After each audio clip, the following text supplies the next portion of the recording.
Hensley, the Goldston mayor.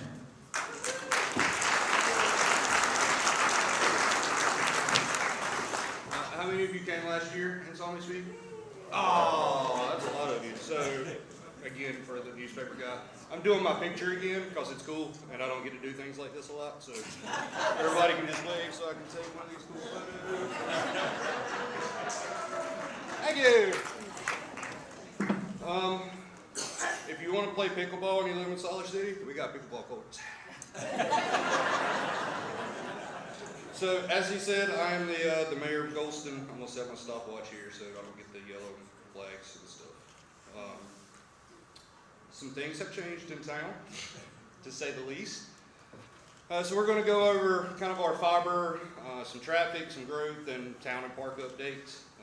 I'm kind of sitting here after I listen to everybody else talk. I'm like, Goldston is kind of like that cousin that you see at Christmas. You walk in, he has no idea where he's at or what he's doing, but we're there. You're like, hey, I kind of remember him. And then he just vanishes into the abyss, and he always comes back with a nice tan and cool gifts. That's Goldston.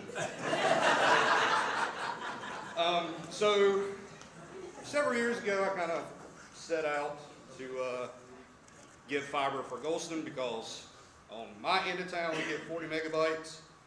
A mile down the road, they only get like 5. So there is literally, we're in the Stone Age. I tell everybody that comes to see me, I'm like, yeah, we just got sunlight piped in last week. Welcome to the bright days. So,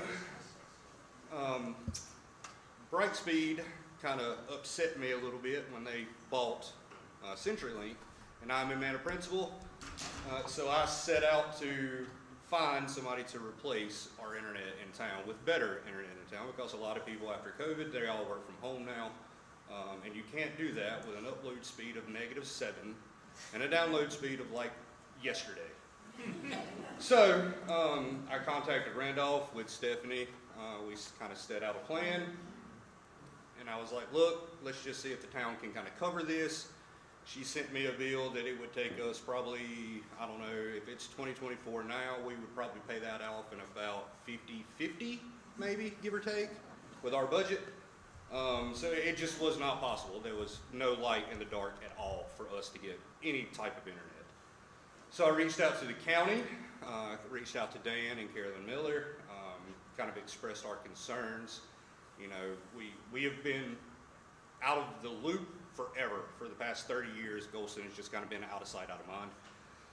So I reached out to them and kind of pleaded and begged and was like, I will make sure everybody in the county and Goldston just praises the county. Yay, county!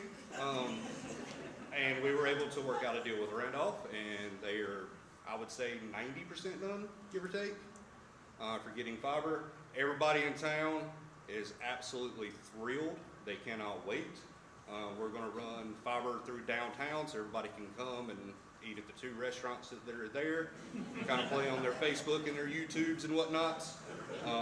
The park is in a dead zone. It's kind of in a little buffer downhill. So we're going to run fiber. The town is going to cover the bill for the fiber for the park so that everybody can come watch their kids play ball and live stream it or do whatever they want to do, because that's going to be our central focus, is our park. That's where we want everybody to go and enjoy and communicate and have a good time. So I cannot express the deepest gratitude possible to the county and to Stephanie with Randolph for helping us get that. Because if not, we would still be light years behind everybody else.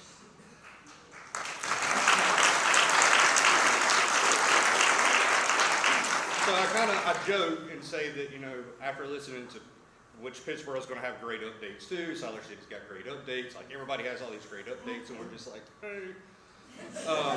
And I joke and I tell people, like, we don't have stoplights, you know, we're nothing, right? We actually have a stop sign on Main Street now. The people of the town kind of complained about traffic and speeding, and I contacted DOT. DOT came out and said, well, look, you haven't had any accidents, there's been no fatalities on Main Street. I'm like, you have to kill somebody to get a stop sign on Main Street? So I kept contacting DOT, and I was like, you know, this is a big complaint. Can you at least come out and do a study? So they did about a 2-year-long study, and they came out, and I met with the engineers and everything. We rode around town and actually watched traffic. And they ended up saying that the average speed on Main Street in a 20-mile-an-hour zone was 53 miles an hour. And I'm I'm like, that's why we want you to get that done. So they came out, put a stop sign in. It was interesting to say the least. This was the first week of what happened. Traffic was backed up all the way to Fayetteville. We had to call in the National Guard and drop off supplies because people were literally stranded. That's what everybody thought in town, and I'm not making that up. I literally got told traffic will be backed up to Sanford. And I'm like, we have 17 cars that come through town a day. It has been not even noticeable. Everybody loves it. Traffic has slowed down. We have a pedestrian crosswalk. Surprisingly enough, everybody actually stops at the pedestrian crosswalk and lets people cross. It blew my mind when that happened. But it's been great. It's persistence, right? Just keep at people. Keep it DOT, and eventually they will put in a stop sign in your town if you don't have one in Siler City. It's growth. This is the biggest thing here. We have several new subdivisions coming in. We've got a 90-house development. I know Siler City is like 90 houses. But we have not grown in 30 years. We've had 2 houses built in the last 10 years. Prior to that, our census has only declined because people were kind of exiting this mortal realm. So our census has not grown. There's actually more people in this room right now than I am the mayor of.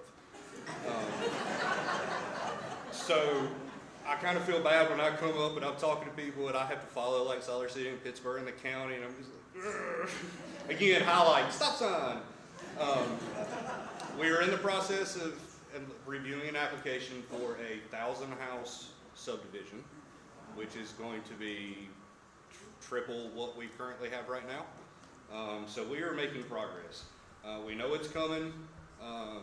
We are trying to be the Hallmark town. I referred to that last year. We want to be the Hallmark town.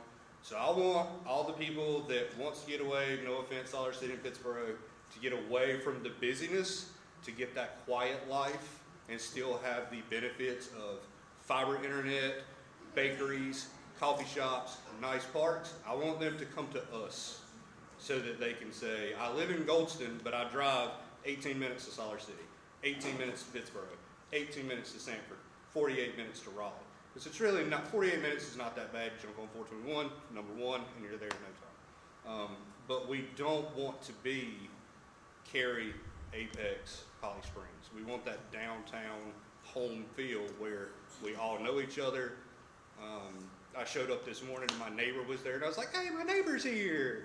And we didn't even carpool, so that's unfortunate.